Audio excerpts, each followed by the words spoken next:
Bueno, pues yo creo que ha llegado el momento, después de este amplio diagnóstico que hemos hecho, a partir además de lo que vosotros mismos nos habéis contado en las entrevistas cualitativas en las que habéis participado para la realización de este estudio, de entrar en arena y en profundidad, no ya solo en este diagnóstico que hemos hecho, sino quizás también, y a partir de vuestra experiencia, de vuestro día a día, en intentar ser también propositivos, e intentar aportar propuestas, ¿no? No solo vuestra visión ya desde la experiencia personal, que sois quienes tenéis que enfrentaros a estos retos y estos desafíos a la hora de captar talento formado, talento que se desarrolle, talento que podamos retener, sino también al plantear, a la hora de poder plantear propuestas, ¿no? para seguir avanzando. Y empezaría por esta dificultad que hemos mencionado y que ha sobrevolado toda la presentación, de dificultad para atraer talento nacional y retener talento nacional en las áreas en las que vosotros necesitáis realmente en vuestros comercios electrónicos que se pueda avanzar. Un poco para los asistentes, para que tengáis la fotografía de qué representatividad tiene de la industria las personas que están aquí hoy sentadas con nosotros, pues Bebé de París es un e-commerce especializado en regalos, tiene 12 empleados. Destinia es un e-commerce especializado en viajes, como sabéis, tiene unos 180 empleados. Y Joca tiene a su vez también, genera unos 72 empleos directos. O sea, estamos hablando de empresas de muy distintos tamaños y de diferentes sectores, y tenemos además aquí a Comisiones Obreras, que además hace un trabajo muy intenso en todo lo que es la formación transversal a varios sectores. Por lo tanto, si os parece, primero, Alberto, yo empezaría por ti. ¿Qué hacer para superar esta falta de talento y esta dificultad? Bueno, ¿hay volumen o...? Podemos abrir la carta a los Reyes Magos. Bueno, a ver, nosotros, yo mi experiencia que he tenido en este tema es bastante regular. O sea, al final hay mucha gente que dice que sabe pero que no sabe. Entonces hay muchísima gente que te viene a ofrecer, pues en el país de los ciegos el torto es el rey. O sea, te sueltan 4 palabras de estas de SEO, SEM, CPC, CPA, tal, y bueno, pues y dices, jo, este tío sabe un montón. Pero la verdad es que no hay, yo en las escuelas lo que más echo de menos es que en las grandes escuelas de negocios, tipo las que más reputación tienen, tipo SADE, ICADE, CUNEF, no haya programas específicos sobre esta materia. No tienes ninguna... Yo he buscado, porque he estado buscando mucho en este tema. En Estados Unidos sí que tienes en Harvard, en Stanford, en todos sitios, programas muy específicos sobre e-commerce. Sin embargo, aquí en Madrid o en Barcelona no tienes unos programas muy concretos. Con lo cual, al final, pues tienes... Bueno, pues ahora, por ejemplo, el otro día me contaban que hay una influencer que está haciendo ella un programa de formación que pagas 10.000 euros y te forma en no sé qué, pero te forma. Entonces eres un genio porque estás ahí formándote con una influencer famosa y, bueno, pues es algo... Yo desconocía EOI, pero... incluso llamar a Digital para preguntar qué tipo de gente podían presentar o dónde buscar talento, y la verdad es que es complicado, muy complicado.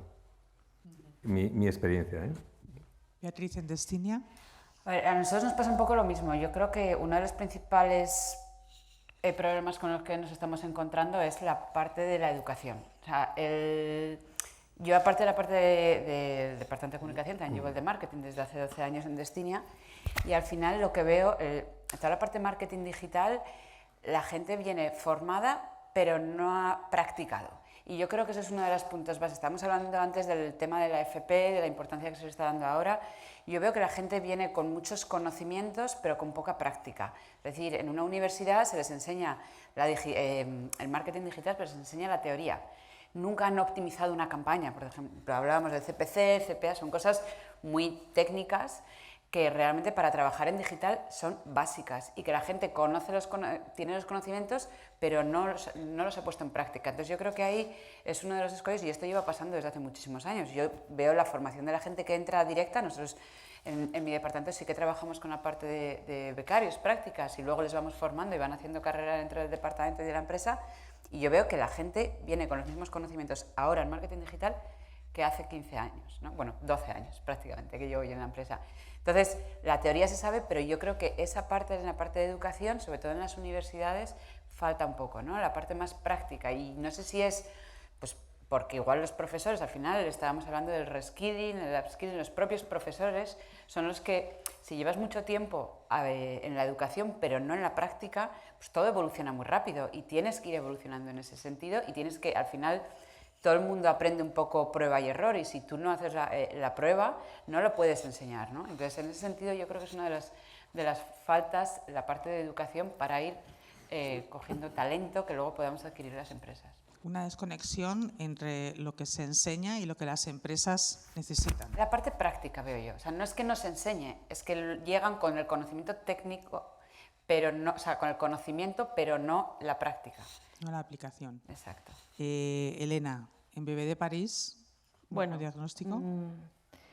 A ver, quizás voy a ser un poco políticamente incorrecta, porque estamos hablando de e-commerce y es como si tú pretendes especializar a alguien en comercio.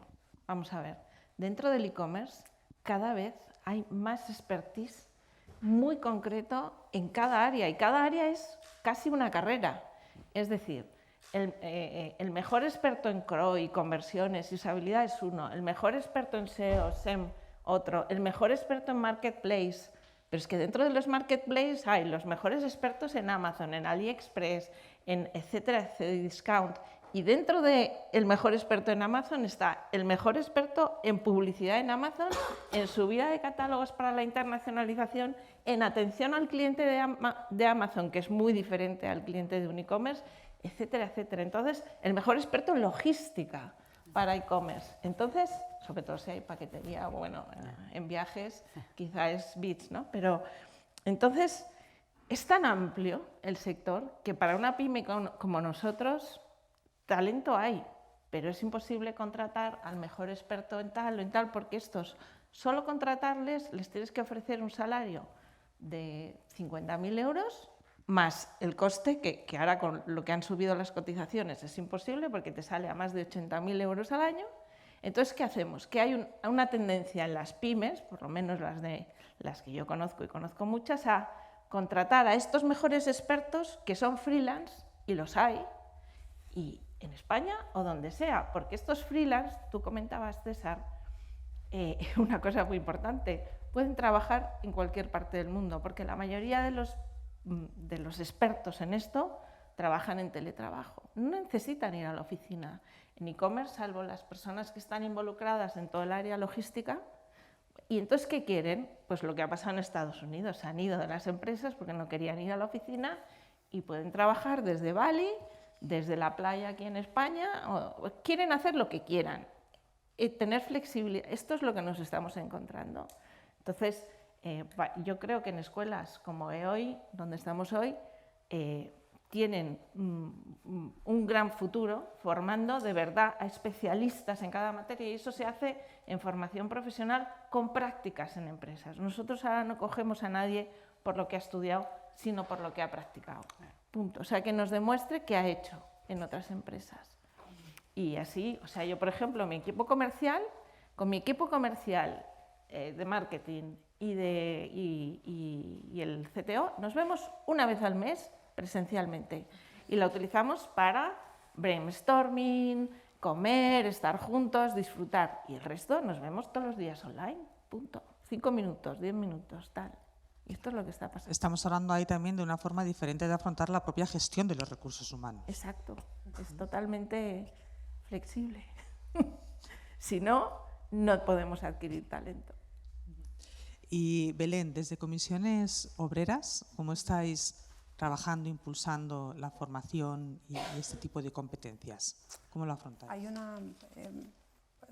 algunas cuestiones, porque cuando hablamos de que falta talento o la retención del talento en el e-commerce, como estamos en varios sectores, pues resulta que esto es una situación que se da como a nivel general, ¿no? de todo, ¿no? Yo varias cuestiones y además hilando con algunas consideraciones, ¿no?, que se hacían al principio, ¿no? Hablar de que falta talento, ¿no? A mí me cuesta mucho, ¿no?, hablar de falta de talento cuando tenemos un nivel de paro juvenil tan alto, que además este paro juvenil incluso son nativos digitales, es decir, no deberían, independientemente del uso de la tecnología que hagan, pero esta primera freno no lo deberían tener. Entonces, yo sí que creo que hay una cuestión que es fundamental, que es preciso hacer algún tipo de plan de choque sobre este colectivo para formarle en aquellas ocupaciones, quizá no tanto el puesto de trabajo concreto, por la flexibilidad y lo que cambia, ¿no?, las competencias, ¿no? Entonces yo sí que creo que se requiere un plan de choque a este colectivo para que este colectivo entre, ¿no?, y un poco haga el juego que estáis diciendo, ¿no?, una formación que luego tenga un recorrido práctico y además adquiera esa experiencia, ¿no?, y esa vinculación con las empresas que desgraciadamente el mercado de trabajo ha ido perdiendo, ¿no? Antes estaba muchos años una empresa, incluso personas que han estado toda la vida, y ahora esa vinculación con la empresa se pierde, ¿no?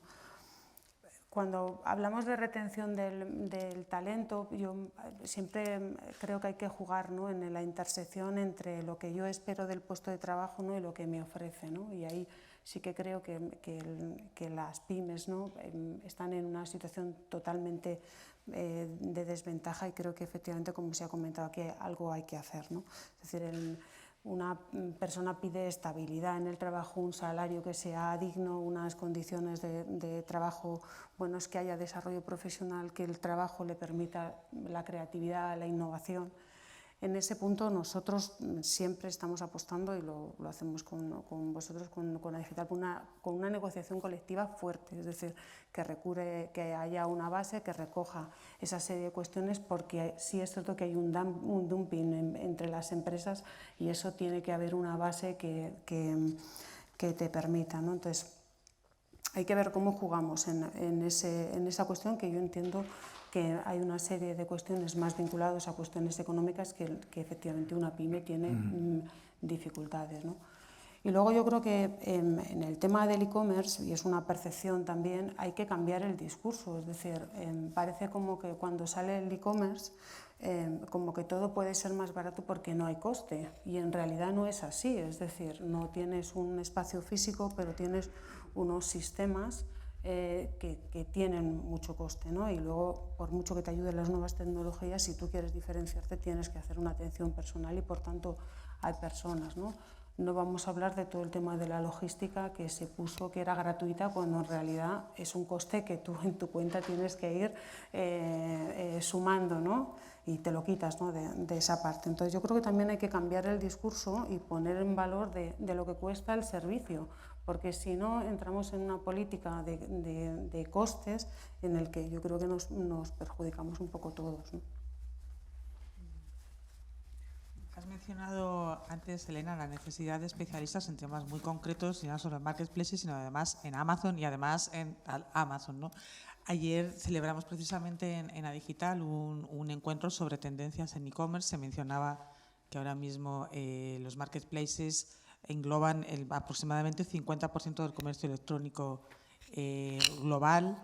A la hora de hablar de inteligencia artificial hablábamos, bueno, pero no solo es que hay que saber de inteligencia artificial, es que hay que saber de inteligencia artificial aplicada a las búsquedas dentro del e-commerce, para facilitar una experiencia del usuario que sea realmente, que no abandone al final el carrito de compra, ¿no?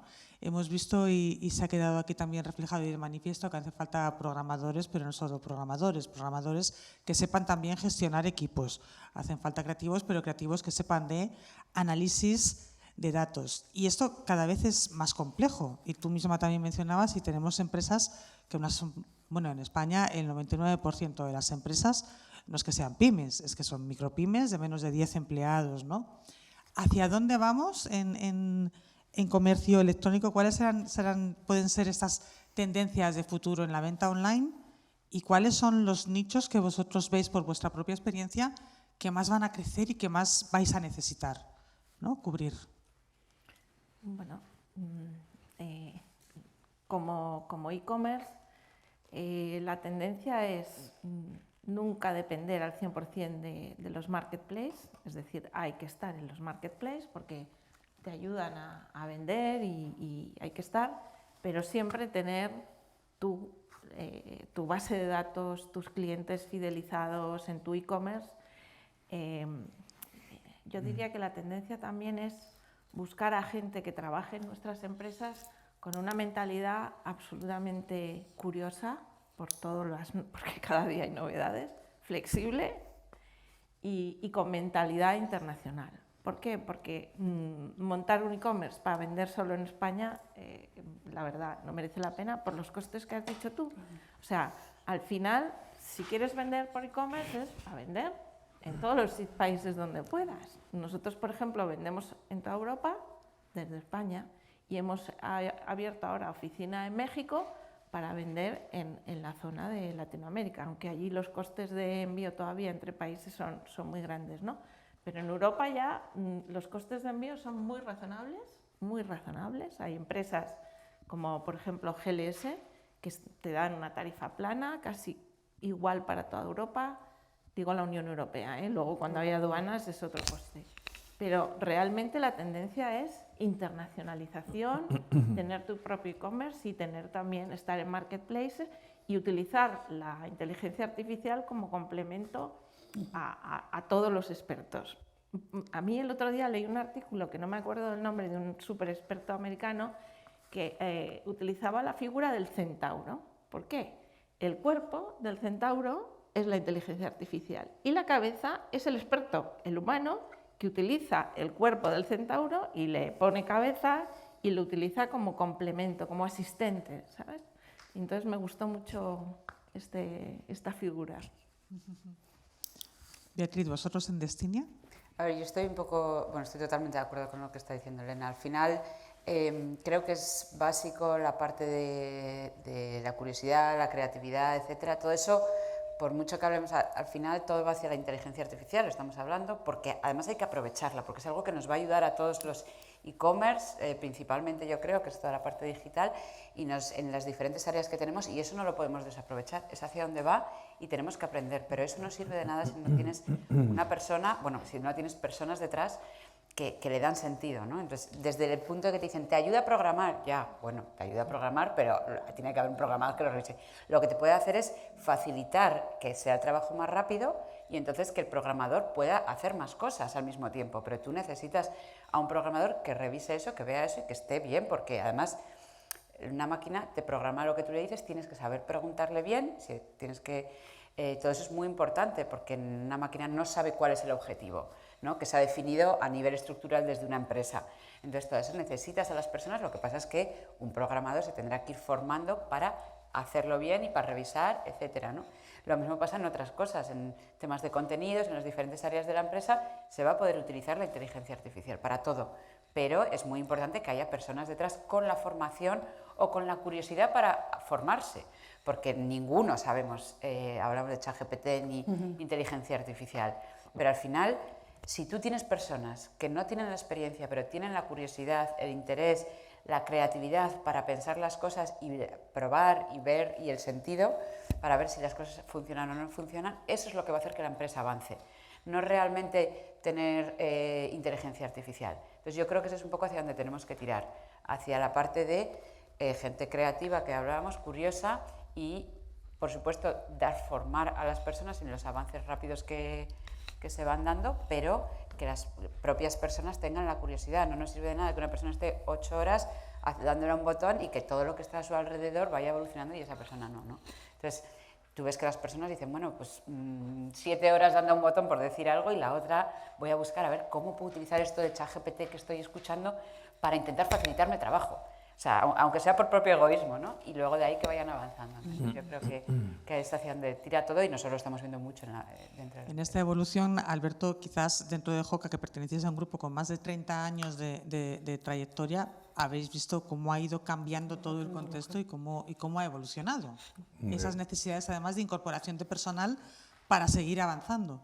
Sí, a ver, es que antes se comentaba Elena y me ha gustado mucho, la verdad es la diferencia que hay entre las pymes y las... O sea, hay 3 grandes empresas que son Amazon, AliExpress y el Corte Inglés en España. Luego en Francia hay otros players, en cada país hay unos diferentes.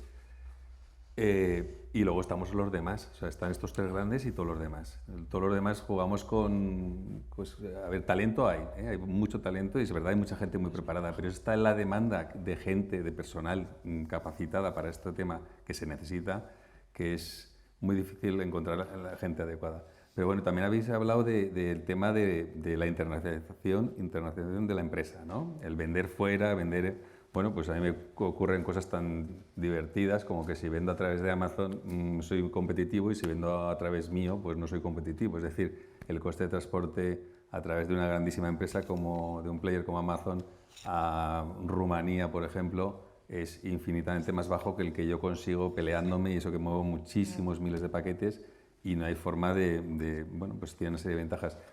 Y la globalización que está pasando ahora, es una cosa que me estoy peleando yo a nivel asociativo en otra asociación, es que es una vergüenza lo que está pasando con los marketplaces que vienen directamente de China. Es decir, yo en este momento me estoy peleando con empresas fabricantes chinos que a través de AliExpress venden el producto aquí en España sin ningún tipo de certificación, normalización, pago de impuestos, no hacen nada. Entonces, bueno, pues una parte está fenomenal vender online, pero por otra parte tiene sus riesgos que se nos pueden comer por las piernas la gente que claro, en China no tienen de nada, o sea, no pagan IVA, no pagan ningún tipo de impuestos, no pagan seguridad social, nada, y te lo envían directamente, que no sé cómo lo hacen, por un coste más o menos, me parece que son 2 euros o 3, de Guangzhou a Madrid, a cualquiera de nosotros, a casa, sí. Y está subvencionado por el gobierno chino, sí. Y ahora, pues la nueva herramienta china que quieren hacer es, en Jigu van a hacer un gran centro tecnológico para enviar ya no contenedores, que es lo que envían ahora habitualmente, sino paquetitos a todo cliente final. O sea, van a hacer un B2C directamente de fábrica china a Europa. Entonces, es un poquito de riesgo que hay, ¿no? Solo complementar una cosa que ha dicho Alberto. Es muy importante por eso el tema y una tendencia muy grande a la personalización y la atención al cliente y el servicio al cliente, porque eso nunca lo podrá dar China. Eso es verdad.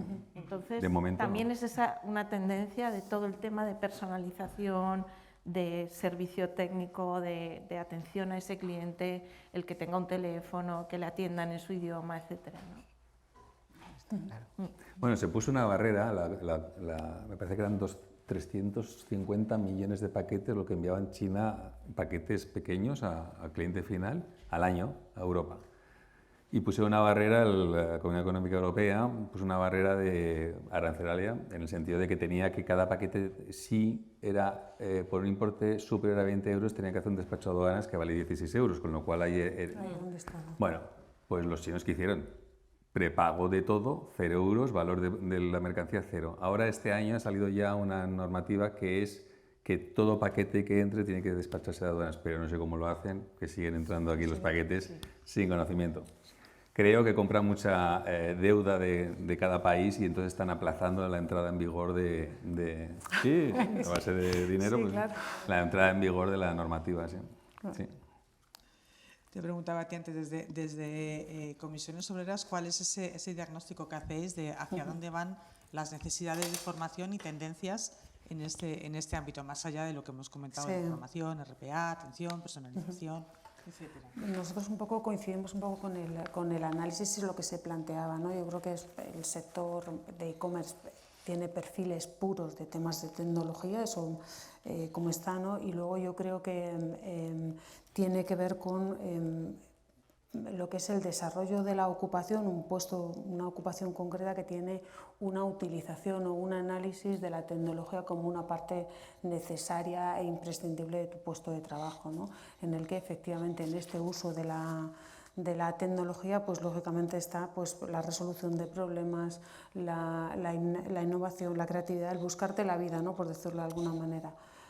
Estamos en momentos de constante cambio, ¿no? Pero vosotros decís, ¿no?, que estáis, lleváis 30 años, empezamos con la máquina de escribir, como aquel que dice, ¿no?, y ahora estamos con esto, ¿no? Entonces, y eso lo hemos vivido nosotros, es decir, que la capacidad de adaptación de las personas y de resolver los problemas es una realidad y se puede, ¿no?, y se puede hacer, ¿no? Entonces, yo creo que ahora mismo en este sector, en general en todos, ¿no?, pero en este sector sobre todo es, sin perder este contacto y esta personalización en el servicio, el adecuado uso de la tecnología, ¿no?, y cómo aprovechar estas cuestiones como una competencia básica y transversal necesaria para poder desarrollar tu puesto de trabajo. Os voy a plantear directamente una pregunta que creo que está sobrevolando la conversación, y es si es necesario o sería necesario reformar el modelo de enseñanza académica y formal para poder realmente dar respuesta a todas estas necesidades, y qué tipo de reforma sería necesaria si es que lo fuese. Para mí tiene que ser, yo si estuviera en la EOI, primero contratar a profesores que lo practiquen diariamente y que luego, por ejemplo, en acuerdos con A Digital o con otras asociaciones, el involucrarles siempre, o sea, el contrastar lo que han aprendido en teoría en la práctica con empresas. Eso sería lo ideal, el tener esta formación, hay un nombre, ¿verdad? La formación... Formación dual. Dual, eso. Entonces sí que te sale la persona muchísimo más preparada, ¿no? Alberto, tú mencionabas antes universidades y hacías referencia también a que si en Harvard a lo mejor la había, aquí no. Sí, es que, por ejemplo, en España me choca que haya universidades de cocina, por ejemplo, que la han hecho los cocineros, han hecho sus propias culinary center y demás. Y aquí, por ejemplo, yo he hecho un poco en falta que a lo mejor a Digital, que hace muchísimos cursos y demás, lo que comenta ahora, que se me involucre más en lo que es formación, porque yo no veo, insisto, que las grandes universidades se tiran a la piscina, o sea, hacen mucho Big Data, muchas cosas de este tipo, pero no acaban de lanzarse a crear formaciones específicas sobre esto. Es verdad, tienes razón, Elena, que hay tantísimos modelos de formación para el e-commerce, pero igualmente en comercio normal, los que hemos estudiado empresariales, bueno, pues podemos dedicarnos a vender desde frutas y verduras hasta de todo, ¿no? O sea, y hacer marketing o hacer recursos humanos. Entonces yo creo que tiene que haber un sistema, alguien tiene que lanzar, que en España, y además, ¿qué peso? Tiene un peso específico de casi del 30% del comercio total, y la gente y las grandes escuelas de negocio todavía no han despertado, no han atendido la demanda que hay de ese tipo de educación, ¿no? Y no acaba de arrancar, nadie lo hace, nadie ofrece nada. Yo ahí quiero decir, totalmente de acuerdo, pero creo que hay veces, por la propia experiencia que yo tengo, yo soy la primera que he dicho que a veces están un poco desalineados la gente que llega al departamento, sobre todo en prácticas, con esto, ¿no? Parte del problema es la educación, parte también son las empresas. Como decía yo, en nuestro caso sí que, por ejemplo, trabajamos bastante temas de prácticas, dependiendo de los departamentos, no en todos los departamentos, y trabajamos con una filosofía de prácticas de formar a la persona y que luego cree una carrera dentro, ¿no? Dentro de la empresa, que para bien y para mal también le creas una carrera y luego muchas veces se te va, ¿no? Pero bueno, al final das una formación y lógicamente pues le formas un poco en lo que tú necesitas, y eso pues ayuda mucho a especializar a la gente, y tenemos gente dentro de la empresa pues que empezó de prácticas y que tiene una carrera muy importante dentro. Pero también yo he oído de gente que está de prácticas que me ha llegado a decir,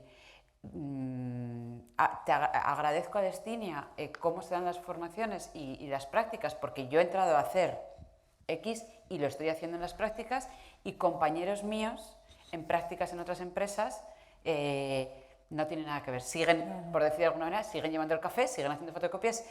El otro día me decía una chica, paseando el perro de la jefa. Joder. Lo cual me parece que estamos en unos niveles de los rumores que se decían en su día de las fotocopias y tal, ¿no? Y todavía eso se sigue dando. Entonces, ya no solamente en e-commerce, pero que al final yo hablo de la parte más digital porque es lo que movemos nosotros. Y de hecho era un máster digital la gente que estaba haciendo las prácticas.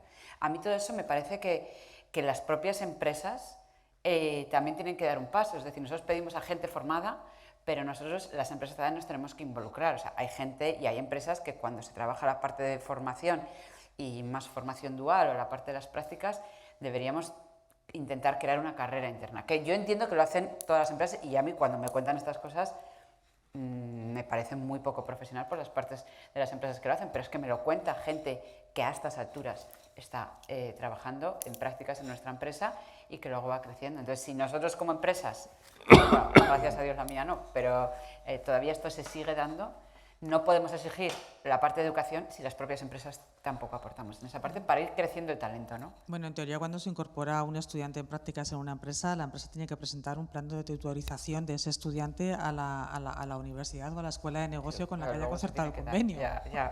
O sea que, bueno. Pero me parece muy interesante lo que has mencionado de los planes de formación y los planes de carrera. Hemos visto también en conversaciones en el estudio, en conversaciones con vosotros, esa necesidad de continuo upskilling, ¿no? y el reskilling, pero que no todas seguíais el mismo sistema y no todas, además, mucho basado en formación informal, casi incluso, ¿no? Sí me gustaría que detalléis aquí cómo hacéis eso, cómo diseñáis esos planes de formación continua y también saber, Belén, cuál es vuestra visión desde Comisiones Obreras. Bueno, yo aquí dos consideraciones. Una, como Comisión Obreras, también porque soy pedagoga, entonces cuando hablan de lo del sistema educativo me pongo un poco nerviosa también por profesión, ¿no? Yo creo que estamos como mezclando niveles, ¿no? Es decir, el sistema educativo como tal, desde mi punto de vista, el objetivo fundamental que tiene es formar a ciudadanos responsables de su proyecto de vida y que construyan la comunidad, ¿no? Entonces, dentro de esa construcción hay una parte que lógicamente es el ámbito laboral, ¿no? La sensación que voy teniendo, y un poco ahora empieza a haber tendencia, ¿no?, a hacer un poco como el contrapunto, ¿no?, es que nos hemos olvidado esta primera parte, ¿no?, y entonces ante el problema que tenemos en el mercado laboral, pues tratamos de condicionar al sistema educativo a que quite determinadas cosas para ir a cuestiones concretas, que es un poco perverso, porque cuando se forma en eso, la demanda es otra, porque ha cambiado tanto el mercado que viene el proceso formativo, ¿no? O sea, yo creo que hay dos cuestiones que me parecen fundamentales, y es reforzar la parte básica de la formación. Hay una serie de cuestiones, de competencias, como es la capacidad, que se ha dicho aquí, la innovación, la capacidad crítica, la resolución de problemas.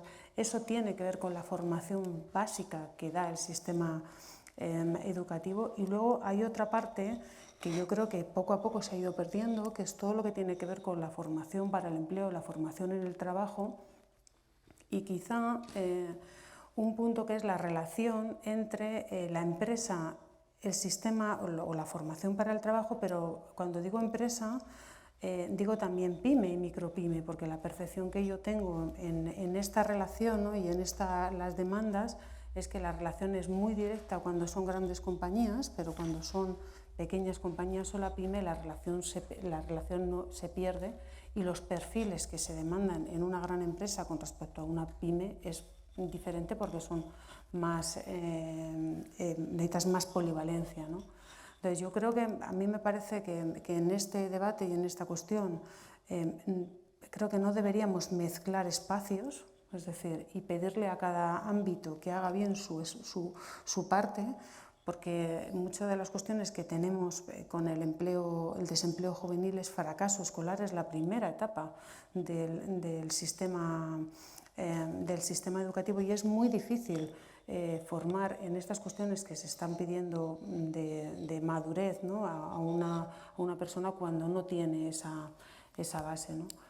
Yo coincido, o sea, que resuelto, aclarado un poco esta parte, o sea, yo creo que la relación entre empresa y digo empresa con este matiz, que mi sensación es que la pyme de esa relación sale, y a mí me da tristeza, ¿no?, los grandes acuerdos que hay de colaboración público-privada y demás. Todas estas cuestiones, las pymes suelen salir fuera, y eso creo que es un error. yo creo que efectivamente hay que mezclar bien, o sea, hay que generar bien esas interlocuciones, por lo que comentáis, ¿no? La propia formación de formadores es fundamental, que sepan lo que está pasando, ¿no? Y luego asumir que la formación en el ámbito de la formación profesional lo que da es una formación de la ocupación, una buena ocupación, es decir, tú estás en la universidad y puedes ser periodista y luego ya decidirás dónde trabajas, en qué empresa trabajas. Entonces, ayudar o incentivar las políticas para que los procesos de formación, y lo que comentabais, ¿no?, se den en el ámbito también de la empresa, es decir, que sobre una buena base de la ocupación te permita esta práctica y esta formación continua en el ámbito de la empresa. Que ahí, vuelvo a decir, la pyme tiene siempre más dificultades, porque si vosotros sois 12 personas y tú tienes que mandar a una persona a formación durante una semana, pues esa semana no vas a contratar a alguien.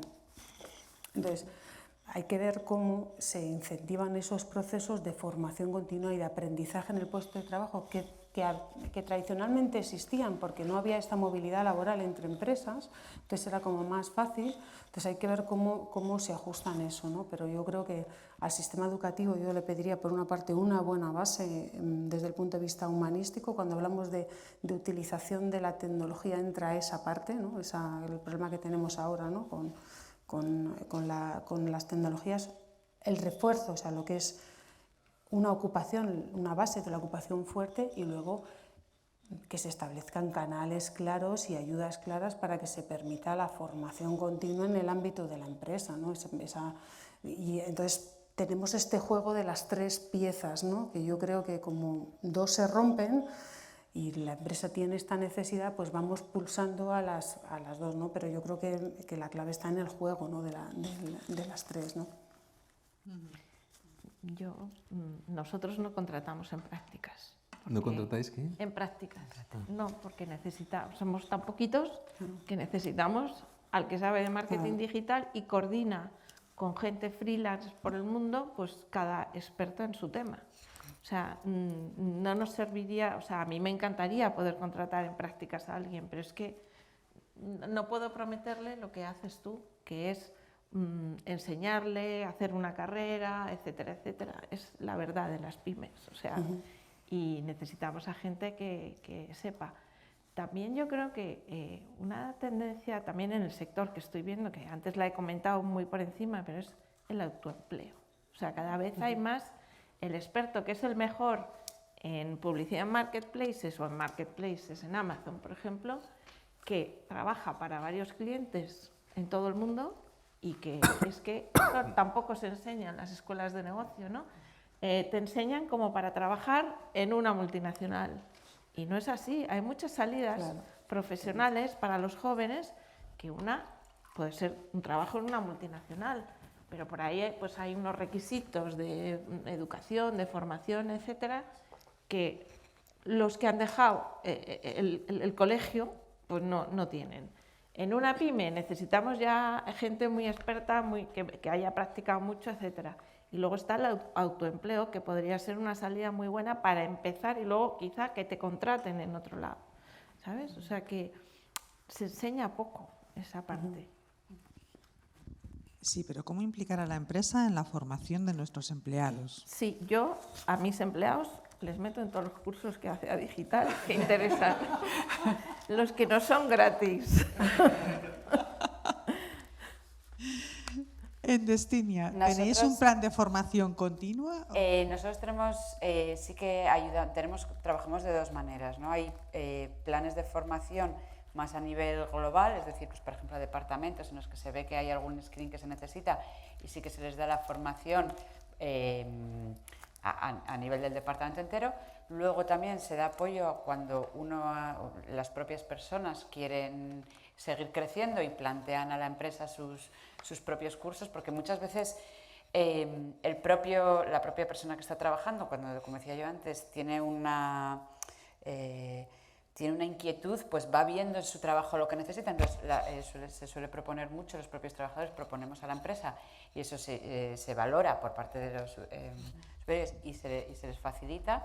y se le subvenciona, dependiendo del curso, al 100% o en parte, para que se vaya creciendo. Y luego estamos trabajando mucho en la parte de formación colaborativa, es decir, al final nuestra empresa ha ido creciendo, somos ya 180 trabajadores y somos muy polivalentes, de muchos países, de muchos equipos, entonces creemos que al final la formación interna también ayuda muchísimo a crecer, entonces eso lo estamos trabajando también mucho, ¿no?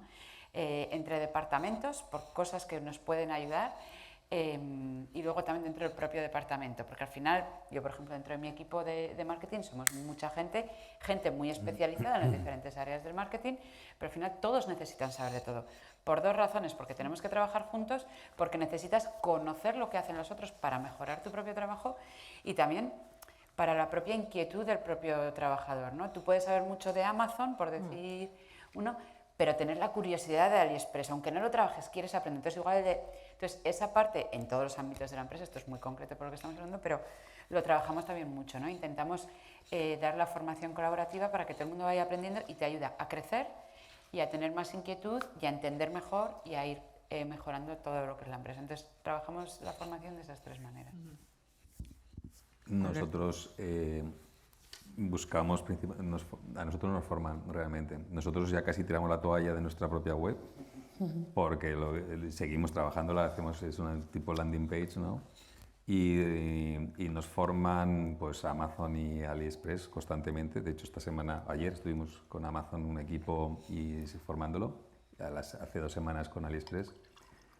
Pero también según qué necesidades tenemos, solemos buscar en los nómadas estos famosos, que no sé de qué país son, pero bueno, son los nómadas y los cogemos y nos hacen formaciones o nos explican, hacemos esos pequeños atajos, ¿no? Pero sí, también vamos a cursos que hay de formación en Zaragoza y demás, y bueno, pues solemos acudir a ellos, ¿no? Pero vamos, principalmente nuestro objetivo es ser muy potentes y seguir creciendo en países externos, ¿no? Fuera de España, y bueno, pues la única forma es pues formarnos mucho en estas grandes empresas, ¿no? Ser muy potentes ahí. La necesidad de reskilling que las empresas estáis dando respuesta de manera efectiva. Bueno, pues muchísimas gracias Belén, Elena, Beatriz y Alberto por acompañarnos aquí y de aportarnos vuestra experiencia de primera mano en todo lo que hemos visto reflejado en el estudio, por haber participado, por supuesto, también en el estudio y en las entrevistas cualitativas que hemos realizado para ello. Y sin más, yo creo que podemos dar ya por clausurado esta presentación.